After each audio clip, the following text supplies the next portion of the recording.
ఎక్కడికి? బీటీఎఫ్ ప్రోగ్రామ్కి. ఏంటే మాట్లాడితే బీటీఎఫ్ బీటీఎఫ్ అంటావు, పనిమాలా పోతా ఉంటావు. అయినా ఏమిచ్చిందిరా బీటీఎఫ్ మీకు? గుడ్డలు చించేసుకుని మరి పరిగెత్తుకు పోతా ఉన్నారు. ఏమిచ్చిందా? ఒకే ఒక్కసారి మైకిస్తే చాలు అని ఆశపడ్డ ఎందరికో తమ మాటలతో గర్జించే అవకాశం ఇచ్చింది ఈ వేదికే. అర్థం పర్థం లేని రాతలు రాసుకునే నాలాంటి అభాగ్యుల భావాలతో అక్షరమాలను ఆవిష్కరించి విలువను పెంచింది ఈ వేదికే. ఊళ్లలో, గ్రామ పురవీధుల్లో పసుపు జెండాను పట్టుకుని తిరిగిన సగటు సామాన్య కార్యకర్తలని నాయకులుగా మార్చి స్థానిక నాయకత్వానికి రథసారథులుగా మలిచింది ఈ వేదికే. ఒకే ఒక్కసారి నాయకుడిని చూస్తే చాలు అనుకున్న ఎందరికో నాయకుడి పక్కన నిల్చునే అదృష్టాన్ని కలిగించింది ఇదే వేదిక. నాయకుడిపై అభిమానంతో పార్టీ కోసం కష్టపడుతున్న ఎందరో సగటు సామాన్య కార్యకర్తలకు ఆ నాయకుడి సొంత ఇలాకాలోనే నేరుగా ఆ నాయకుని కోసమే పనిచేసే అదృష్టాన్ని కల్పించింది ఈ వేదికే. నాడు మొదటి అడుగు పడిన క్షణాల నుంచి నేడు ఈ క్షణం వరకు పార్టీకి నిత్యం అంకితమయ్యే అవకాశాన్ని అందించింది ఈ వేదికే. సమాజం పట్ల బాధ్యతను పెంచి సమాజాన్ని సైతం మన కుటుంబంలా భావించాలి అనే ఆదర్శ భావాలను నేర్పింది ఈ వేదికే. రాష్ట్రం కాని రాష్ట్రంలో ఒంటరితనాన్ని మరిపించి మంచికైనా చెడుకైనా మేమున్నాం అనే అందమైన వసుధైక కుటుంబాన్ని అందించింది ఈ వేదికే. ఇంకా చెప్పాలంటే తెలుగుదేశం పార్టీ నాయకులను తయారు చేసే ప్రయోగశాలైతే యువరక్తాన్ని ముడిసరుకుగా అందించి ప్రయోగాలకు పరికరాల వంటి యువతను సమకూర్చి ఎన్నో మహాద్భుత అవకాశాలకు పునాది వేసింది ఈ వేదికే. ఇక్కడ కొందరు లక్ష్యం పెట్టుకుని ముందుకు సాగుతున్నారు, మరికొందరు గమ్యం ఎంచుకుని పరుగు తీస్తున్నారు, ఇంకొందరు బలమైన ఆశయంతో పదునైన ఆలోచనలతో అడుగులు వేస్తున్నారు.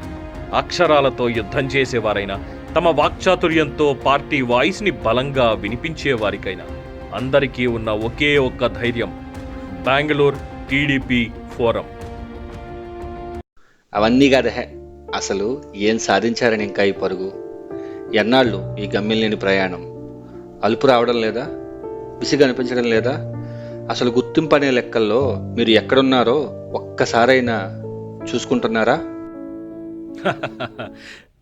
లంకలో ఉన్న సీతమ్మకి రాముడు చేసిన యుద్ధం గురించి పూర్తిగా తెలియకపోవచ్చు.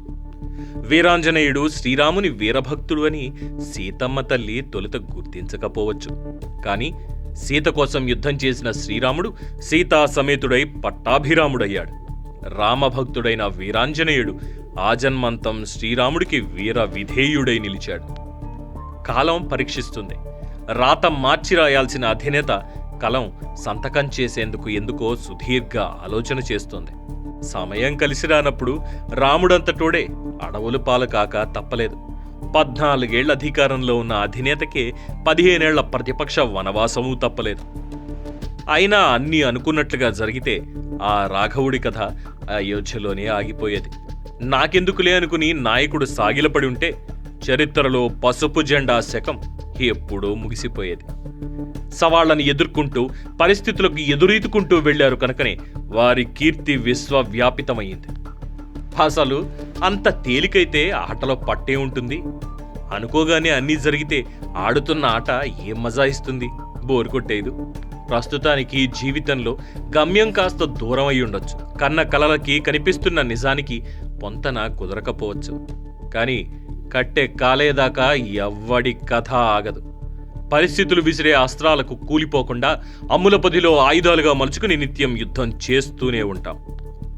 ఒక్కటి మాత్రం నిజం, అలకబోని ఆకలితో పడుకున్న బిడ్డని అమ్మ ఎప్పటికీ పస్తులు పెట్టదు అన్నది ఎంత నిజమో, కొలిచిన దేవుడు ఎప్పటికైనా కరుణిస్తాడు, చేసిన కృషికి ఫలితంగా అనుకున్న గమ్యాన్ని చేరుకునేలా వరమిస్తాడు అన్నది అంతే నిజం. అప్పటి వరకు రామసేతువుకి రాళ్లు మోసిన వానరుల లెక్క, రామకార్యానికి యుద్ధం చేసిన సైన్యం లెక్క, రాష్ట్రం కోసం నాయకుడు చేస్తున్న మహాభివృద్ధి యజ్ఞం సాఫల్యం కోసం మా ప్రయత్నం ఆగదు, మా పరుగు ఆగదు. వెనకడుగు వేసే ఆలోచన అస్సలు కలగదు. జై ఎన్టీఆర్, జై చంద్రబాబు, జై లోకేష్. సాహో బెంగళూరు టీడీపీ ఫోరం సాహో.